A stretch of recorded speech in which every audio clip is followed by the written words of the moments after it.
What's going on, everybody? Welcome to the Backpacking Podcast, coming to you live from Mono's Coffee Crafters. Myself and Jeremiah Jerome Stringer here today to talk to you a little bit about, I guess I would call this the tent battle. That's a good description. The tent battle. And it's funny because a year or so ago, neither one of us hardly ever used a tent. Ever. Yes. Actually, I don't think I used a tent for 2 years solid. Yeah, you only did hammocked it up. hammock camping. Yeah. Yeah, the hammock's comfy though. Yeah. But most people use the tent. Yeah, and I decided last year, because I do have a YouTube channel, Mhm. I would start using a tent more. And so I've gotten a chance to use tents from Mountain Hardware, Gossamer Gear. Let's see, who else did I use a tent from? Outdoor Vitals. Yeah. And then recently, I used my own money, paid full price, and bought the Durston X-Mid Pro 2. That's a popular tent, dude. That's and there's a Hard to reason get. for it. There's a reason for it. Yeah, don't they always sell out? Oh my gosh, they used to, but it seems like they have them in stock more now. But and also the original rush to get them is over, you know. But okay, this tent. Let me tell you about this tent for a second. All right. Let's take a little. I'm gonna hog the beginning of this episode. And Yeah, tell you go a little about ahead this tent. and remind everybody, since we're at Mono's, enjoy the ambiance. We got customers in here with us. We have the coffee grind. John just Yes. actually got a pour over. Just got to pour over. It's a blend of Ethiopian and Sumatra coffee beans. So Fantastic. let the coffee shop-esque just wash over you as you listen to the episode. But go ahead, John. This is one of those times you wish you had smell-o-vision. Yeah, you know, could like if you're smell- watching on YouTube right now, you could actually smell it from the screen, Yes. like scratch and smell on your screen or something. Yeah, so you'll just have to close your eyes and imagine you get to smell the sweet grinds of that Ethiopian coffee as she's making the pour over. Yeah, it's just, yeah. I had a caramel yeah. macchiato myself. Oh, Good stuff, man. Good Yeah. stuff. But Okay, anyway. so this tent. Uh-huh. I always wanted the X-Mid. Like, I wanted it for years. Back when it was on drop, I wanted it. why'd you want it? It was the most uniquely designed tent I'd ever seen in my life. Yeah, what do you mean? Well, it's a trekking pole tent, Uh-huh. and so it's obviously going to be really lightweight. But the thing that I liked about it is that they were offset. The way the trekking poles go on are offset. They're not straight across from each other. So it puts everything at a kind of funky angle. But what it also does is because of the way it's set up, it makes the walls rise up very interestingly in such a way where you've almost got vertical walls by your head when you're inside the tent.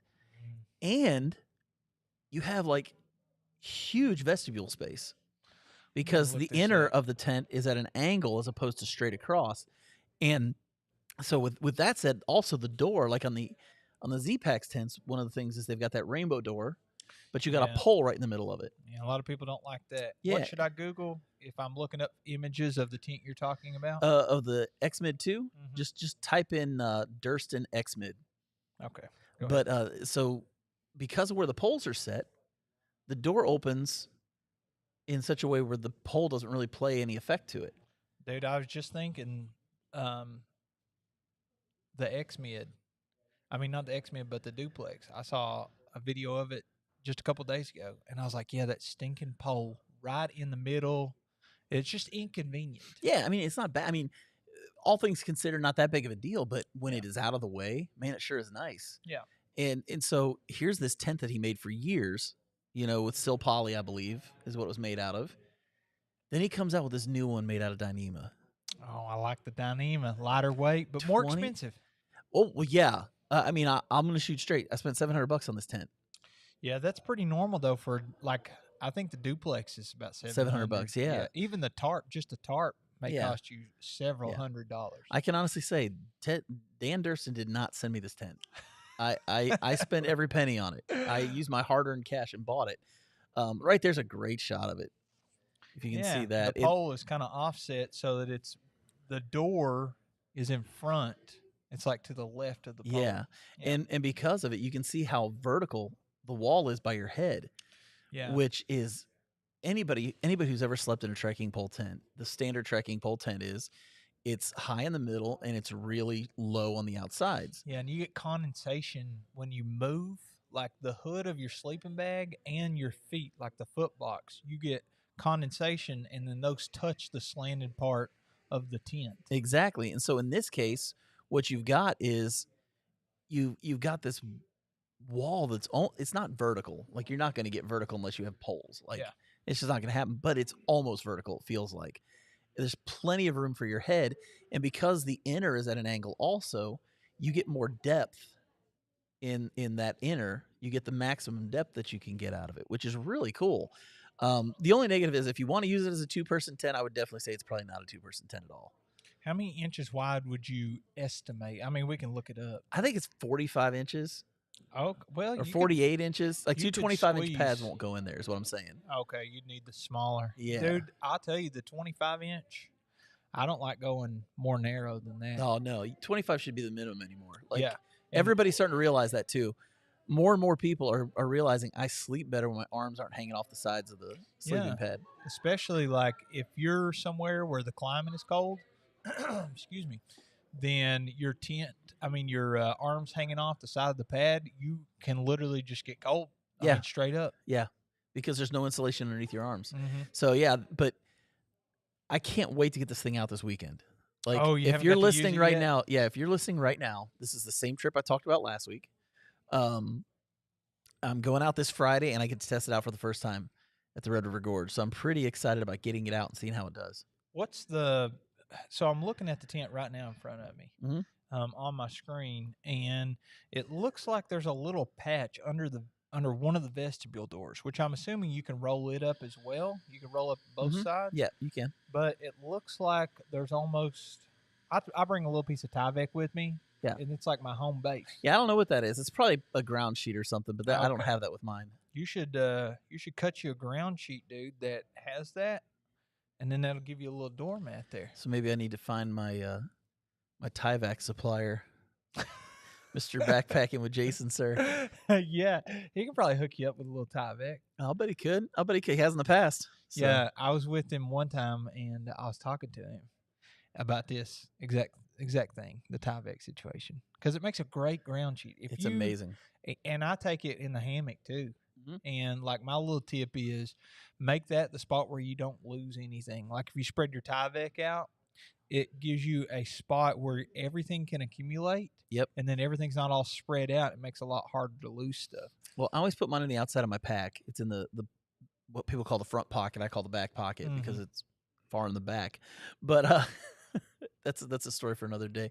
But I always roll it up and I just keep it in there. And the first thing I pull out is that piece of Tyvek. I set it out, whether I'm using a tent or a hammock, and I start putting stuff on there. Do you pull it out during breaks too? I have if I needed to, but typically I pull my chair out. Like if we're doing a break, I'm gonna sit in a chair. Oh, have you seen the stools? Yeah, I got sent a little stool. So there's from what's that company? Big Agnes? No, it's a different company. They sent me like these kind of like packing cube type deals because Bridget for the Camino, she wanted to organize her stuff, and I was like, okay, well, this company coincidentally asked about, would you be interested in? I don't know. It's like a little compartment, and they have two different size designs. Is it Hyperlink or Hyperlight Mountain Gear? No, I can't remember. I'd have to find the email. But they sent me a stool too, and it weighs like 14 ounces. No back on it, but it's like the size of a water bottle, but taller. Yeah. And so when you take it, you can like keep it in the side pocket. I think it was Buckley I saw doing this. Interesting. And every time we stopped, he would take his backpack off, sit it down, which I ask about the Tyvek because sometimes I'll take mine out and put it down just to put my backpack put your backpack on. Yeah. But he would pull this little stool out. And I'm like, I'm not fooling with that stupid chair. We're going to be here for 5 minutes. But Buckley would just grab the stool and then unvelcro the little strap, and there you go. You have a seat. Mm-hmm. Now, you lose the back, but it weighs less than a chair. You know that chair that I like so much from Big Agnes? Yeah, the Skyline UL chair. Okay. Yeah, they have a Skyline stool now. Oh, you going to try that out? No, but it only weighs a pound. How much is the Skyline? 1.5? 110. 110. Okay. Just a shade over a pound and a half. Yeah. So yeah, but I think, dude, 16 ounces. Yeah. And it's it'll hold up 265 pounds.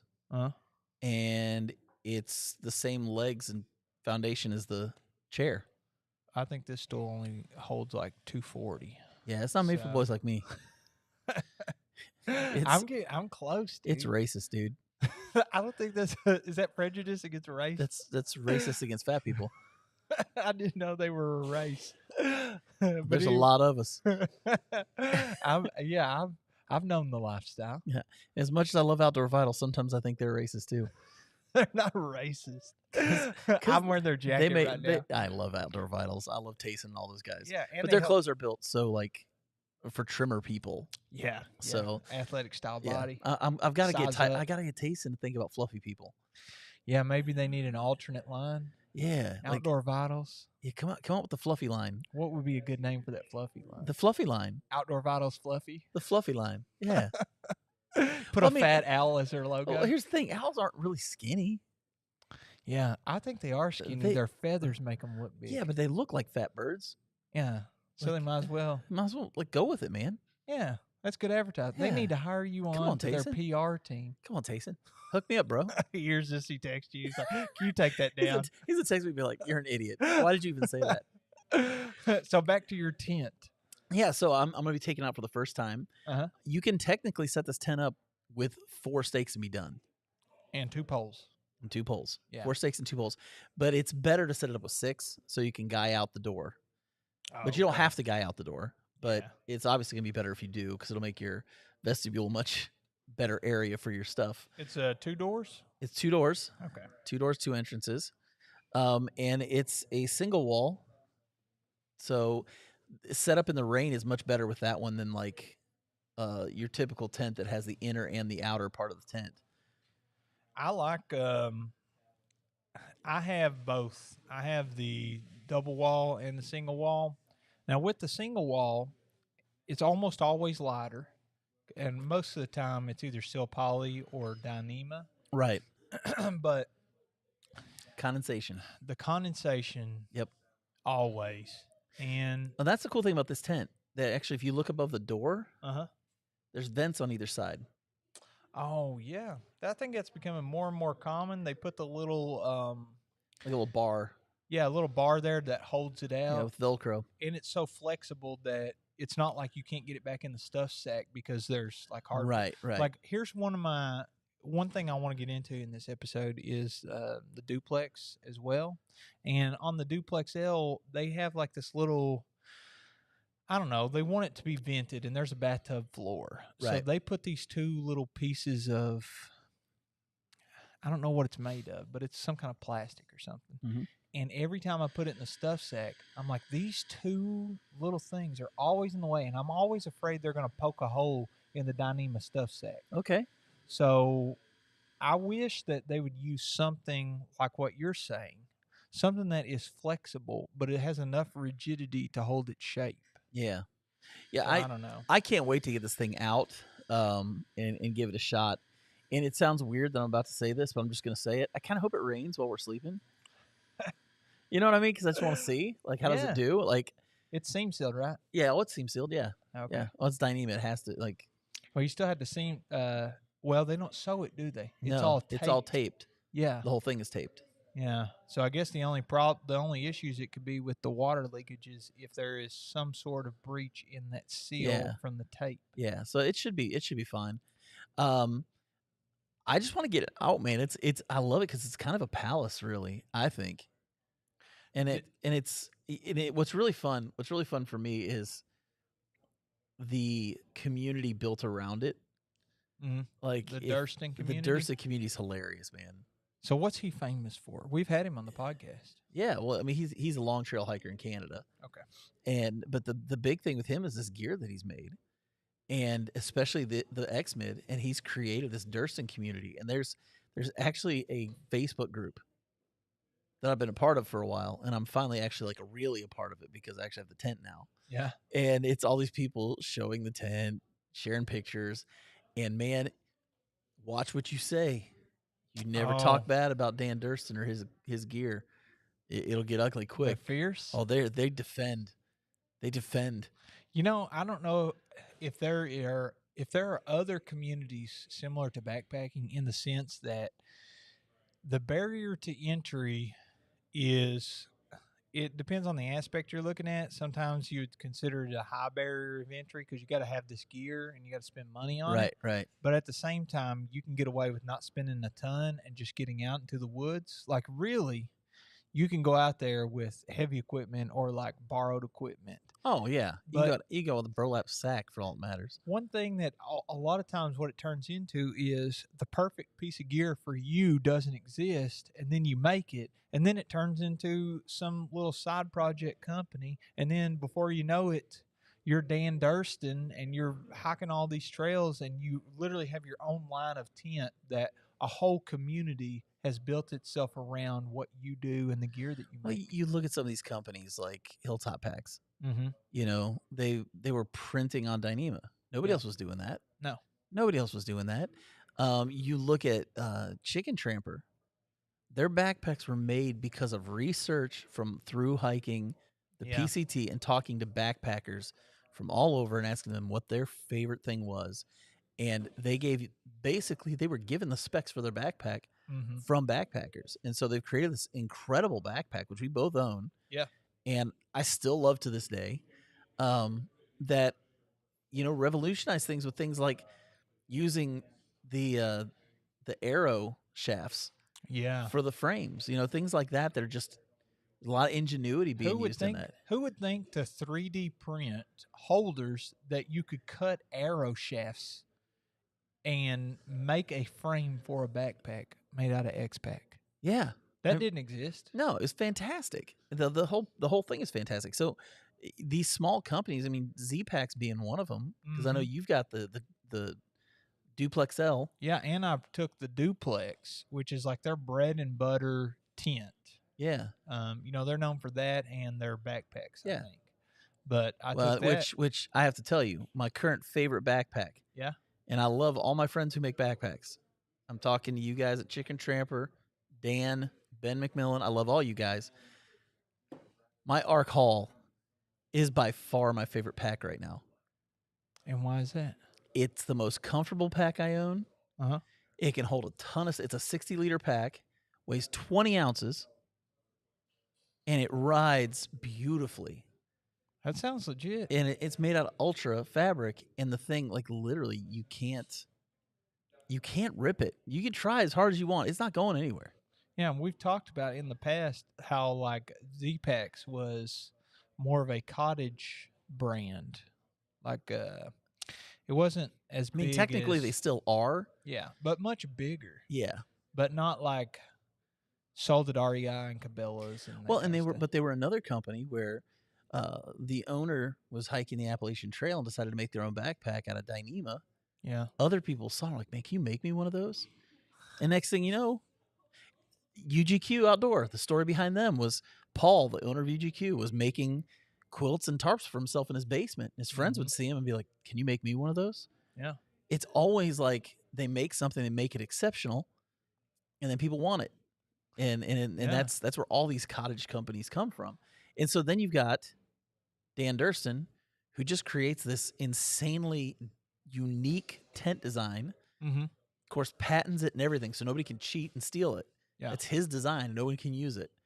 And so he's got this phenomenal tent. Now, on the end of the duplex, something I want to talk with you about, and I think you want to talk about it too. Yeah, let's hear it. One of my biggest complaints about the duplex and why I've never picked one up, I hate the doors. Yeah, the doors. The doors, because if it gets windy, that wind's blowing into your tent. Yeah. There's nothing to stop it. They overlap, but it doesn't mean they actually stop the wind. I think they do okay. But I don't love the design of the overlapping door. Some of the storms that we've had this year, I don't think they'd have done too well. Now, I mentioned... But they made a change. Yeah, they did make a change. Let's talk about it.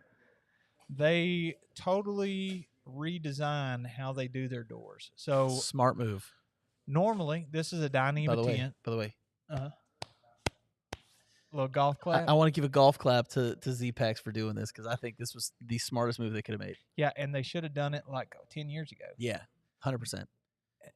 So to paint a picture, if you haven't seen the duplex, it's a trekking pole tent. It's made of Dyneema. It's very popular in the backpacking community, especially through hiking, I think, too. Yep. But it's expensive, You're Yep. talking $500 to $1,000, somewhere in that range. Maybe able to find one on Facebook. Yeah, Like used or something. yeah. So the doors, they have these little toggles. So it's like a little circle piece of, I don't know. Plastic. Yeah. Well, I'm talking about like how you put it together. Yeah. I don't know what it's called. It's like a Oh, string and it has a little toggle that goes in it. yeah, and you've that got the keeps door. plastic. You got the plastic ring and the toggle that goes inside of it. Yeah. Yeah. It's not a great design. And then you stake it into the ground on one end, and then you have an adjuster, and it's got a couple hooks on there for the door. It's just too cumbersome. So they changed it to where I saw that they had the duplex with a zipper on it. Yes. And I said, yes. Why has this thing not had a zipper the whole time?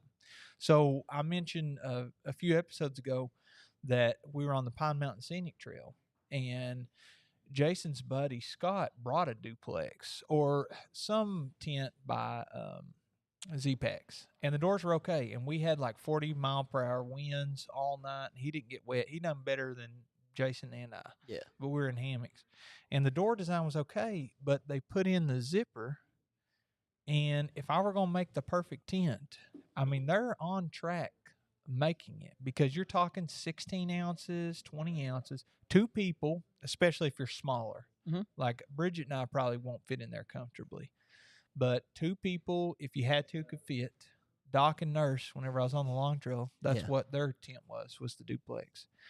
And it just simplifies everything. Yeah. Because then if you're inside and it's stormy out and you're trying to get out to pee, you don't have to undo the toggles and Right. unhook it at the bottom, and then you're trying to hook it back up when you get inside, and you're trying not to get everything wet. It's Yep. just not. Well, the biggest thing the biggest thing about the duplex that I don't like isn't even the door.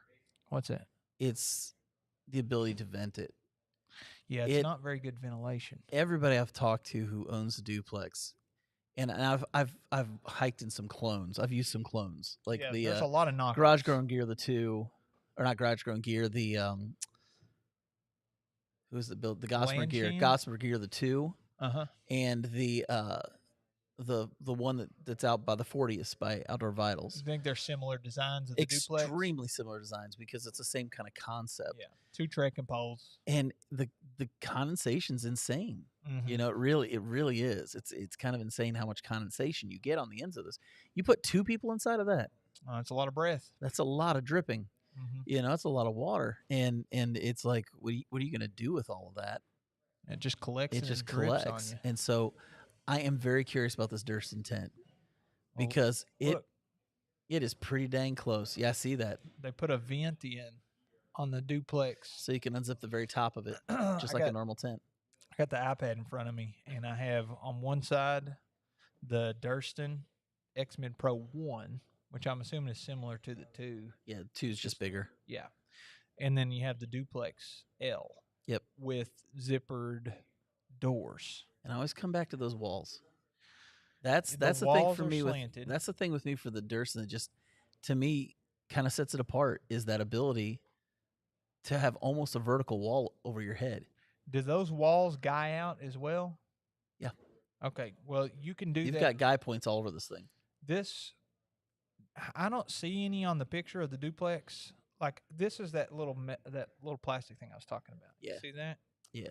And that's supposed to be like a guy line to give yourself some more headroom. But what you're saying is you have like a 45-degree angle above your head for a tent wall in the duplex. Yeah. And in the Durston, I mean, you're looking at it right there. yeah, it's almost a vertical. I mean, I don't know how much it is. And especially if you're degrees. taller. Yeah, That's you want the huge for headroom. someone who's taller, because if you're going to lift your head up, in that tent, you're probably looking at getting a wet head a lot because you're tired. You're not paying attention, especially if you wake up in the middle of the night and you have to go to the bathroom or something. What are you going to do? I have a fix for it. Another one of Jason's buddy has the Duplex L. He Yes. saw mine, and I let him use it, and he's like, yeah, I'm getting one of those. And anything that is Dyneema, you can buy accessories for, and they tape on. It's the same material that I'm assuming it's the same material that they use on the seams to tape the pieces together. Yeah. You know, and a lot of times you'll get anything Dyneema, and they'll send a little bit of extra tape. So In case you get holes or anything. Yeah. you cut it or a burn hole or something. So you can buy these little pull-outs. It's almost like a little nipple. that you stick on the side, Okay. and it's got the loop on it, and you put you a line lock or whatever kind of cordage you want out there, Yeah. and you can pull those walls away from you. You can, but at the same time, like, it's still not that wall. No, it's still not as vertical, but And you don't have to worry about tying it out. yeah, When I that's come to it, true. there's extra work. Like, Mhm. that's the That's thing. another stake. That's what I'm saying about the Durston that makes it so interesting to me is potentially being a perfect tent is the idea that it's 6 stakes and you're done. Yeah. You don't have to guy out any extra areas to make room. You don't have to do any of that stuff because it's already there. And because of the way that the poles are set up, Mm-hmm.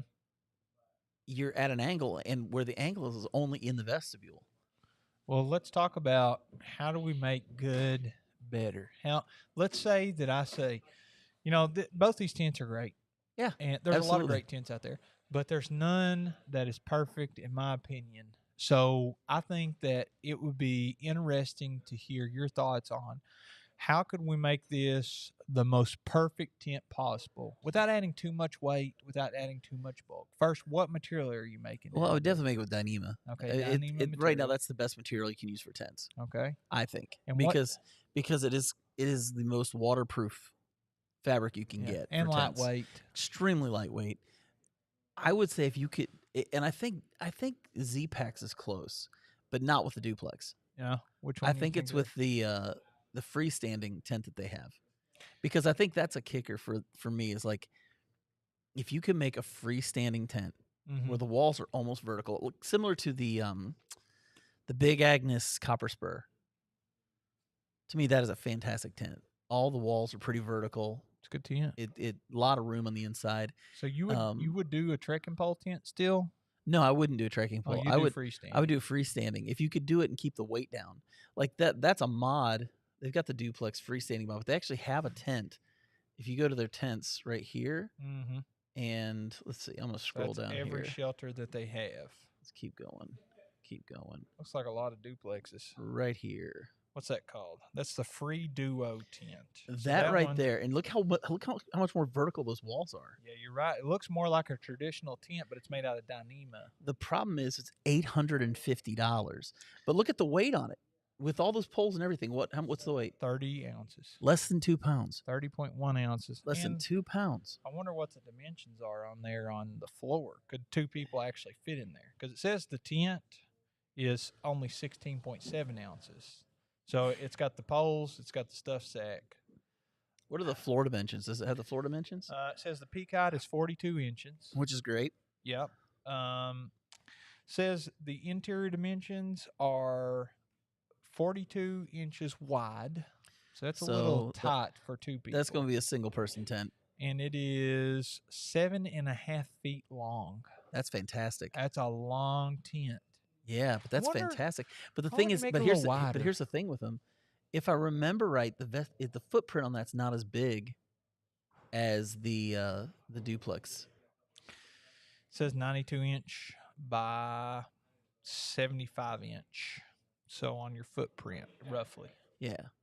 So that's pretty good size footprint. I mean, your width, including the vestibule, 75 inches. But I just think having the other thing about this one is it's carbon poles. Those aren't metal; they're carbon, which makes me a little nervous because carbon tends to break more than metal. I've broken them. Yeah, carbon tends to break more, and so that would be my only concern with the tent is the carbon poles. But if I was making a perfect tent, it would be a freestanding Dyneema tent that has as vertical a wall as you can possibly get on the inside with 2 vestibules. What I would add a gear loft in there. Well, yeah, I would definitely put a gear loft in there. One thing I love about our tri-arch tent, we've harped on it a lot, but the Palace, it has a gear loft, and one really nice thing about the gear loft is you can put a nightlight up there. So if you're at the very least not going to include a gear loft, put a little hook or a loop up there so people can hang their even a ridgeline. Yeah, a ridgeline would be great. After owning a hammock, a ridgeline is so valuable to me. Yeah, because there's just so much you can do with a ridgeline. And even like if you're talking about hanging up clothes at night, like maybe it's not necessarily wet, but it stinks and you want it to air out. That's a good way to do that. But I think that tent is pretty dang close. I also want pockets. Like my Tri-Arch has 3 pockets at the foot end and 3 pockets at the head end that That's are on the fantastic. sides. Yeah. Yeah, so that gives you so much storage. And the more stuff you can keep off the floor, the less chance you have of puncturing the floor. And that's a big deal. Like, or losing something. Well, yeah, or losing something. But there's so many things like a pocket knife or glasses or a watch or whatever it is you've got out there with you, that it's very easy for you to forget to put, like, not have a pocket, have it sitting on the floor and you roll over on it. Next thing you know, you get up in the morning, you realize you've got a 1-inch hole in the bottom of your tent. So being able to get things off of the floor is valuable. I'll tell you, another thing that you don't want on the floor is any type of seam. Yes. There's a lot of tents that, I guess that's the way the fabric's cut. Well, with Dyneema, you don't have a choice. Right. Because it only comes in certain sizes. Yeah, it only comes in a certain size, and you have to seam tape it. Yeah. But I don't want a seam running right in the middle of the most high traffic area, because that seems like a recipe. Like, you got the rainbow doors. Mm-hmm.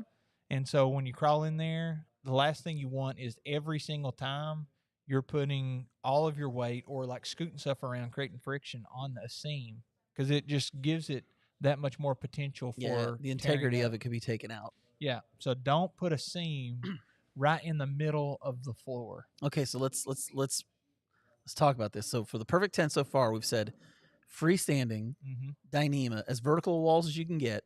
Yeah. Pockets, a gear loft, yes. ridgeline. Yeah. And remember, these 2 doors and 2 vestibules. 2 doors, 2 vestibules. Yes. And these are just our preferences. If we could make the perfect tent for us. Yes. It may not be like, this may be the perfect tent for Dan Durston. I assume it is. Yeah. And it may be the perfect tent for me. We'll find out this weekend. It could be. But I would also want plenty of space in the vestibule outside, so that if I need to cook in it in the rain, or if I want to keep my shoes out there. Speaking of rain, I don't know if you can hear this on the podcast, but it just dumped rain on top of us just now. Dude, I was going to tell you, I drove up here, and it's like as soon as I hit the city limits, it turned into a different world. Like the roads were wet and it's all nasty out. But welcome to Gotham. everywhere south of here for the last hour and a half was sunny and 75.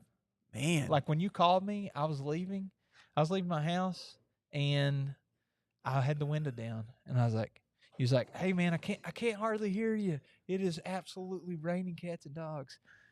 Are you there? Is it pouring?" And I was like, "No, dude, it's sunny and 75." And you're like, "Huh?"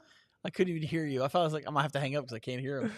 You want the vestibules big, because you're gonna be stuck in the rain at some point, especially if you are gonna use it for 2 people. Oh yeah, because if you're gonna use it as a 2-person tent, you need vestibules for each side, so backpacks can go out there, trail runners or boots or shoes can go out there. Yeah, and the 2 trekking doors, poles. 2 doors. You don't want somebody crawling over you at night that has to go pee. Well, and can I be honest with you?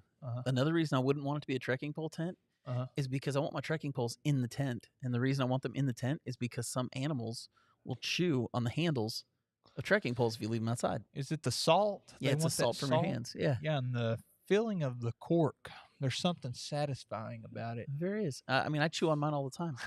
I don't know about the chewing part, but I think animals. Yeah. So that sounds like we've created a very good tent. So I want to ask the question. We don't do this often, but why don't you leave a comment what you would call the perfect tent? Name it? Yeah. Tell us. Give it a name. Like, give us the name of your tent that you would have if you could name it. And leave those in the comments. If you want, leave us a voicemail on our site, backpackingpodcast.com. You can leave us a voice message there, and if we like your answer, we may just play it on the next episode. We'll see. Yeah, that's right. But definitely do that for us and let us know what your thoughts are on the perfect tent, because I think we came up with a pretty good one. Yeah, I don't know what to call it. And if any of you companies are listening, it's recorded, so we have the trademark and the copyright for it. So you're willing, you can buy it from us, and that's fine. Yeah, low price. I'll sell it cheap. Price. That's the truth. So for myself and Jeremiah, thank you guys for tuning in, and we will catch you on the next one. Yeah, adios, folks.